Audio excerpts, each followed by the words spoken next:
Hello friends, welcome to Invention Classes. आप सभी बच्चों का पुनः हार्दिक अभिनंदन। मैं दीपक शर्मा आप सभी को सांख्यिकी का अध्ययन करा रहा हूं।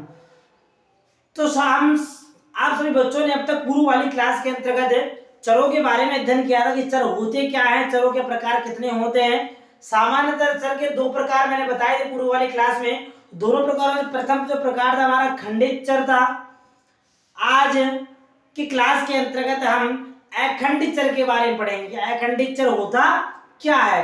अखंडित चर में जो वर्ग बने हुए होते हैं, जो क्लास बनी हुई होती है, जो मूल्य दिए होते हैं किस प्रकार से होते हैं, उनमें जो आवर्तियां होती है किस प्रकार से होती है, उन सभी बिंदुओं के बारे में अध्ययन करेंगे हम आज की क्लास के अंदर। सो ये विद्यार्थी हेडिंग डाल लीजिए, चरों के प्रकार। अध्याय वही 7वां अध्याय चल रहा है हमारा। बिंदु का नाम है चर के प्रकार। तो चर के कौन कौन से प्रकार है, मैंने आपको पूर्व वाली क्लास में बताया था। चर के प्रकारों को दो भागों में बांटा गया था, जिसके पहले भाग का नाम था बच्चों खंडित चर, और दूसरे वाले भाग का नाम क्या था बच्चों, अखंडित चर। बहुत अच्छी बात है, आप सभी को याद, सभी विद्यार्थियों को याद है अखंडित चर। तो कहने का तात्पर्य कुल मिला के चरों को दो भागों में बांटा गया था, खंडित चर और अखंडित चर। खंडित चर के बारे में हम पढ़ चुके थे। आज का बिंदु रहेगा हमारा अखंडित चर। क्या रहेगा बच्चों, अखंडित चर होता क्या है, इसी के बारे में अध्ययन किया जाएगा। तो अध्ययन करने से पहले आप सभी विद्यार्थियों को तो हमारे चैनल को सभी विद्यार्थी लाइक कीजिएगा, सब्सक्राइब कीजिएगा और बेल आइकन बटन को अवश्य दबाइएगा। ठीक है बच्चों, यदि आपको हमारा चैनल अच्छा लग रहा हो, हमारे चैनल के माध्यम से आपको संपूर्ण जानकारी प्राप्त हो रही हो, सब्सक्राइब अवश्य कीजिएगा। अपने साथी मित्रों दोस्तों को भी कहने के लिए, उनको सब्सक्राइब करने के लिए प्रेरित कीजिएगा। ठीक है बच्चों, चैनल अच्छा लगा तो अवश्य बताना हमको इस माध्यम कमेंट के माध्यम से। पुनः हमारे बिंदु पर आते हैं। हमारा आज का टॉपिक रहेगा अखंडित चर। अध्याय वो हमारा 7वां चल रहा है। तो अखंडित चर होता क्या है, इसमें किस प्रकार से आवर्ती बंटन होता है, किस प्रकार से मूल्य दिए हुए होते हैं, इसकी परिभाषा क्या होती है, तो अध्ययन करते हैं। चलिए मेरे साथ साथ लिखिए मेरे सभी विद्यार्थी, लिखिए इसमें अखंडित चर, अखंडित चर वे चर हैं, अखंडित चर वे चर हैं जिनका मूल्य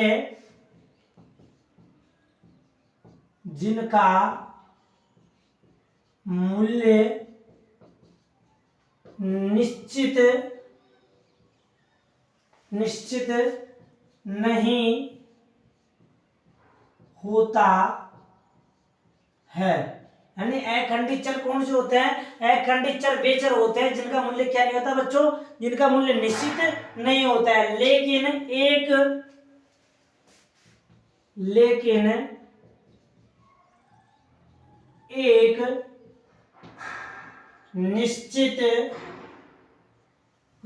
एक निश्चित वर्ग विस्तार या वर्गांतर, निश्चित वर्ग विस्तार या वर्गांतर,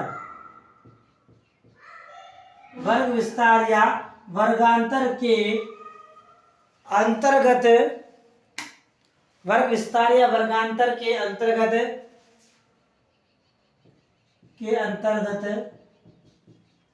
इसका कोई भी मूल्य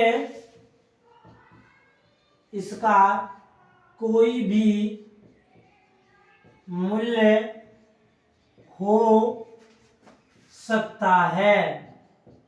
यानी इसकी वैल्यू जो होगी, वैल्यू कोई से भी मूल्य के अंदर उस जो वर्ग बना हुआ होगा उस वर्ग में किसी भी वर्ग में सम्मिलित हो सकती है। अखंडित चरों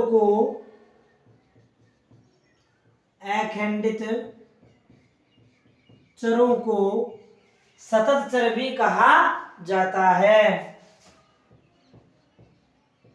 सतत चर भी कहा जाता है। यानी सतत चर कह दो, सतत श्रेणी कह दो, कोई सा मूल्य हो सकता है। अब इसका मूल्य कोई मूल्य क्या हो सकता है निश्चित वर्ग विस्तार में, कैसे तो समझ लीजिए। जैसे अब इसका मूल्य निश्चित कैसे नहीं होगा, तो देखिए जैसे उदाहरण के लिए बताया जा रहा है किस प्रकार से, जैसे छात्रों की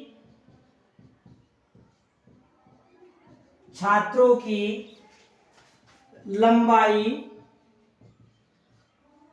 छात्रों की लंबाई किसमें होती है बच्चों? छात्रों की लंबाई, छात्रों की लंबाई सेंटीमीटर में होना,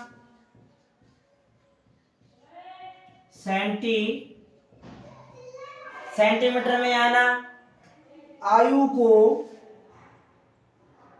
सेंटीमीटर कह दो, फिट कह दो, किसी में भी हो सकती है, तथा आयु को, जो आयु होती है, आयु को वर्ष, माह, दिन, घंटे व मिनट में प्रदर्शित करना आदि। इन परिस्थितियों में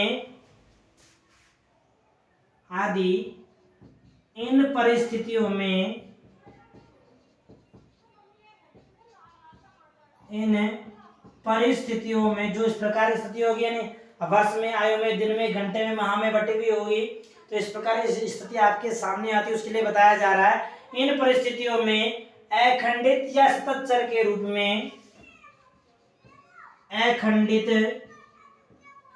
या सतत चर, कंटिन्यूटी कहने का तात्पर्य है अखंडित या सतत जो चर बने हुए होते हैं, अखंडित सतत चर के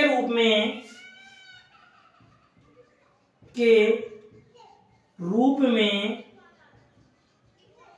आवर्ती बंटन किया जाता है, आवर्ती बंटन किया जाता है, यानी इसमें आवर्ती इस बंटन के रूप में बटी हुई होगी। इनमें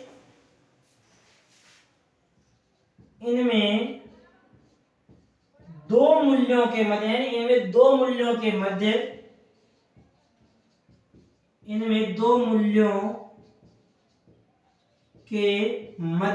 इसके बीच में, इनमें दो मूल्यों के मध्य अनेक मध्य मूल्य हो सकते हैं, यानी दो मूल्यों के मध्य में मूल्य उपस्थित हो सकते हैं। इसके अंतर्गत जैसे 0 से 10 के वर्ग में 0 से लेकर 10 तक अंक उपस्थित होंगे, 0 से लेकर 10 तक अंक उपस्थित होंगे। ये यहाँ सामान्य इसने स्पष्ट बात को स्पष्ट कर दिया कि हमने ऊपर यहाँ ये पढ़ा था कि यहाँ पर पढ़ा हमने इसमें दो मूल्यों के मध्य में अनेक मूल्य हो सकते हैं। जैसे 0 से 10 में दो मूल्य हो गए।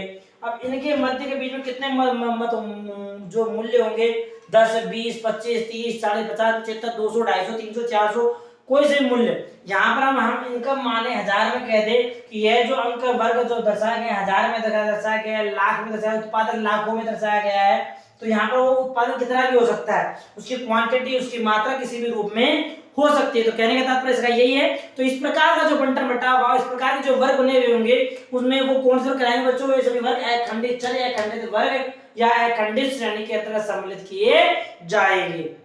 अब एक उदाहरण और देख लेते हैं जिसके माध्यम से आपको और स्पष्टीकरण हो जाएगा कि आपको किस प्रकार से इसके मूल्य दिए हुए होते हैं। तो आगे अध्ययन करने से पहले इसका स्क्रीनशॉट सभी विद्यार्थी आगे अध्ययन करते हैं कि सांख्यिकी की भाषा के अंतर्गत जो ये चर होते हैं किस प्रकार के होते हैं, उनमें क्या तथ्य बताए जाते हैं। यदि सभी विद्यार्थी स्क्रीनशॉट ले लें इसका, चलिए बहुत अच्छी बात। आगे चलते हैं, आगे वाले मूल्य के अंदर आगे वाले मूल्य में क्या बताया जा रहा है। यदि स्क्रीनशॉट विद्यार्थियों ने, चलिए आगे लिखिए मेरे साथ साथ कि अखंडित चर के बारे में और क्या बताया गया है, इस चर के मूल्य के बारे में। आशा करता हूं यहां तक सभी विद्यार्थियों समझ में आ चुका होगा। लिखिए इसमें आगे आगे क्या बताया जा रहा है। सांख्यिकी के अध्ययन हेतु, सांख्यिकी अध्ययन हेतु, सांख्यिकी अध्ययन हेतु, अध्ययन हेतु जिन जो चर मूल्य होते हैं उनके बारे में, जिन चर, सांख्यिकी अध्ययन हेतु जिन चर या चरों के मूल्य के मध्य के बारे में बता रहा है। जिन चरों के मध्य, जिन चरों को निकटतम, जिन चरों को निकटतम मूल्य, मूल्य कह सकते हैं, अंक कह सकते हैं, मध्य कह सकते हैं, ठीक है बच्चों। जिन चरों को निकटतम मूल्यों में, निकटतम मूल्यों में मापन, जो मापन जो किया जाएगा उस बारे में, मापन कर प्राप्त किया जाता है, मापन करके प्राप्त किया जाता है, यानी उन मूल्यों को उनका मापन करने का प्राप्त किया जाता है, तो वे चर, तो वे चर अखंडित चर या, अखंडित चर या सतत चर कहलाते हैं, या सतत चर कहलाते हैं। उनको अखंडित चर या सतत चर की संज्ञा दी जाती है। अखंडित सतत चरों में, अखंडित या सतत चरों का, सतत चरों का अखंडित या सतत चर निम्न रूप में, निम्न रूप या वर्ग में, वर्ग में बटे हुए होते हैं। निम्न रूप वर्ग या निम्न वर्गों में रूप में बटे हुए होते हैं। कैसे होते हैं वो तालिका देख लो किस प्रकार से बटे हुए होंगे। क्या लिखा था, उदाहरण के माध्यम से तालिका समझ लेते हैं। जैसे हमने माना हमारे पास यहाँ पर दिया हुआ है कुछ विद्यार्थियों की लंबाई, कुछ विद्यार्थियों की लंबाई हमारे पास दे रखी है। लंबाई किसमें है, लंबाई हमारे पास दी है बच्चों सेंटीमीटर में। लंबाई किसमें दे रखी है, सेंटीमीटर में दे रखी है। अब जो लंबाई सेंटीमीटर में दे रखी है हमारी क्या कहलाएगी बच्चों, वर्ग कहलाएंगे। वर्ग से तात्पर्य क्लास, क्या कहा जाएगा बच्चों, वर्ग से तात्पर्य क्लास है। ये क्लास है, क्लास के अंदर वर्ग बने हुए होते हैं, कुछ भी वर्ग बने हो सकते हैं। अब यहाँ पर सेंटीमीटर में दिया है, जीरो दस तो कह नहीं सकते, तो यहाँ पर मापन किस प्रकार से, जैसे हमने कह दिया दो वर्ग 150 से लेकर 154 तक, 154 सेंटीमीटर से लेकर 158 सेंटीमीटर तक, 158 सेंटीमीटर से लेकर 162 सेंटीमीटर तक, 162 सेंटीमीटर से लेकर 166 सेंटीमीटर तक, और 166 से लेकर 170 सेंटीमीटर तक मापन दे दिया। ठीक है, 170 से 174 में पहला मापन दे दिया। ये मापन श्रेणी वर्ग। अब ये क्या है बच्चों, ये वर्ग बने हुए हैं। ये यानी ये जो कुछ विद्यार्थियों की लंबाई दे, लंबाई को मैंने 150 लेकर, अब वो 150 से लेकर 154 विद्यार्थियों का तक सेंटीमीटर तक मापन किया गया। इसमें इतनी लंबाई वाले बच्चे कितने थे उसका संख्या आ रही है। यहाँ पर आ रही छात्रों की संख्या, नंबर ऑफ स्टूडेंट, छात्रों की संख्या। छात्रों ने दी रखी है यहाँ पर कि 200। अब 200 क्या है, 200 का मतलब यहाँ है 150 सेंटीमीटर से लेकर 154 सेंटीमीटर तक 200 छात्रों की लंबाई है। इतनी आगे दे रखा है जैसे 350 बता दिया हमें। यहाँ एक मान माना जा रहा है। यदि आपके माना मूल्यों को माना नहीं जाएगा तो इस प्रकार का मापन हो सकता है। कैसे हो सकता है, कहने का तात्पर्य है ये 50 मान लिया, यहाँ मैंने 20 मान लिया। ठीक है, इसमें यहाँ मैं टोटल कर दूंगा अंत में, अंतिम जो कॉलम मैंने टोटल का बन जाएगा TOTAL कितना हुआ 0 की 0 0 5 5 10 5 3 15 17 को 7 से लगी 1 2 1 3 3 6 1 7 7 7 770 रुपये 5 5 10 5 3 15 7 ठीक है जो भी हो हमारा ये हो गया हमारा 770। तो इस प्रकार का मापन हो गया। अब इसके अंदर देखो मैं आपको एक चीज बता दूं, अब जो लंबाई दे रखी है सेंटीमीटर में, इसका प्रथम वर्ग की समझ बच्चों यहां लिख देख लेना, प्रथम वर्ग की जो निम्नतम सीमा होगी, प्रथम वर्ग की निम्नतम सीमा और यहां होगी हमारी डैश उच्चतम सीमा, उच्चतम सीमा, और इन दोनों का जो अंतर ज्ञात होगा वह हमारा क्या आ जाएगा बच्चों, वर्ग अंतराल आ जाएगा। क्या जाएगा अंतराल। अंतराल निकालने के लिए हमें L2 लेनी पड़ेगी, L2 में से L1 उठाना पड़ता है। तो प्रथम वर्ग की जो L1 हमारी क्या है सीमा बच्चों 150, ये भी समझ लो, और उच्चतम सीमा क्या होगी 154 इसकी उच्चतम सीमा होगी। इसी प्रकार दूसरे वाले वर्ग की सेकंड वर्ग की जो सीमा क्या होगी बच्चों 154 से लेकर 158 हो जाएगी। तीसरे वाले वर्ग क्या बन जाएगी, तृतीय जो वर्ग बना हुआ है तृतीय वर्ग की बनेगी हमारे 158 से लेकर 162 तक बन जाएगी। समझ आ रही बात। और जो चौथा वर्ग बना हुआ है चौथे वर्ग के हमारे वर्ग बन जाएगी 162 से लेकर 166 बन जाएगी। पंचम वर्ग क्या बनेगी, पंचम वर्ग की निम्नतम सीमा 166 से लेकर 170 हो जाएगी।